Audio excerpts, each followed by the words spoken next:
Milli Eğitim Bakanlığı'nın hayalindeki Çin konulu skandal bir resim yarışması düzenlemesi tepki çekti. Türkiye Uygur Hareketi skandal resim yarışması nedeniyle çocuklar Uygurlara zulmeden Çin'i hayal etmesin çağrısında bulundu. Çin'in Doğu Türkistan'da uyguladığı zulüm nedeniyle tüm dünyada tepkiler artarken Türkiye'de düzenlenen resim yarışması tepkilere neden oldu.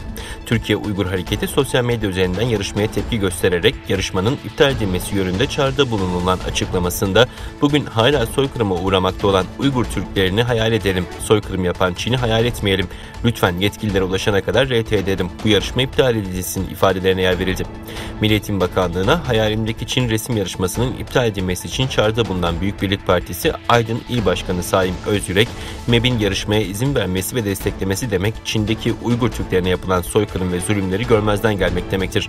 Günümüzdeki salgının bir Çin virüsü olduğu gerçeğini görmezden gelmektir, dedi.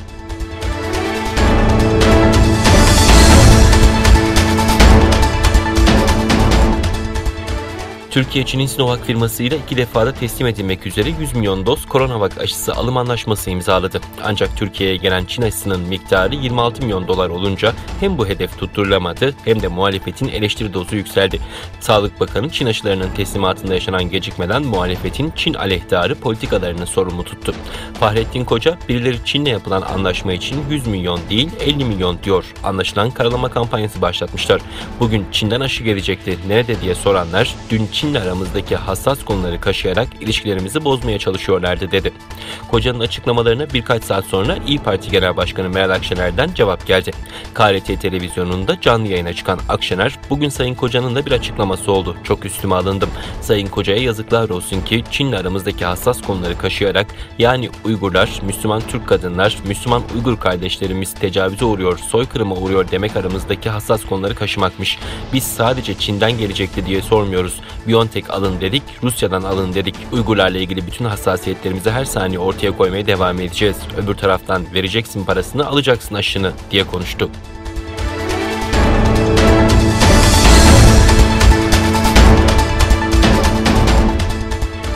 Çin, Avustralya ile bozulan ilişkilerin ardından iki ülke arasındaki stratejik ekonomik diyalog mekanizması kapsamında yürütülen tüm faaliyetleri süresiz durdurdu. Çin Ulusal Kalkınma ve Reform Komisyonu'nun karar üzerine yaptığı açıklamada son zamanlarda bazı Avustralya hükümeti yetkilileri Çin ile Avustralya arasındaki normal diyaloğu ve işbirliğini soğuk savaş zihniyetiyle ve ideolojik ayrımcılıkla bozmaya çalışan adımlar attı denildi. Komisyon açıklamasında hangi adımların böyle bir kararın alınmasına yol açtığı belirtilmedi. Avustralya, Çinli Huawei'nin ürettiği ekipmanları 5G şebekesinde yasaklayan ilk ülke olmuş ve ilişkiler bu nedenle 2018'de gerilmişti. İki ülke arasındaki ilişkiler geçen yıl Avustralya'nın koronavirüsün ortaya çıkmasına dair bağımsız inceleme çağrısında bulunması ve Çin'in bu çağrıya ticari ilişkiler üzerinden misilleme yapmasının ardından bozulmuştu.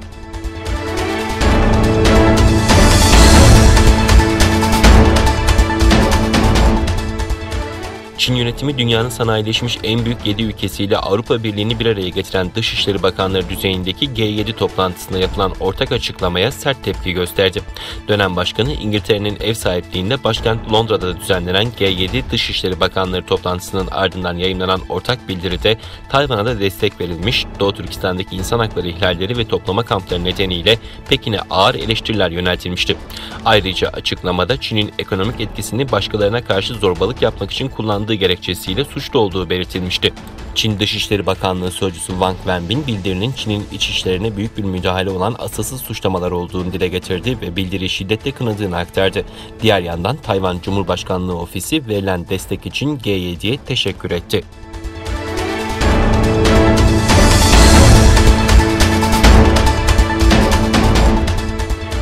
Çin çelik ürünlerini iç piyasasında tutmak için 146 çelik ürününe uygulanan ihracata yönelik %13 olan vergi iadelerini 1 Mayıs 2021 itibariyle kaldırdı.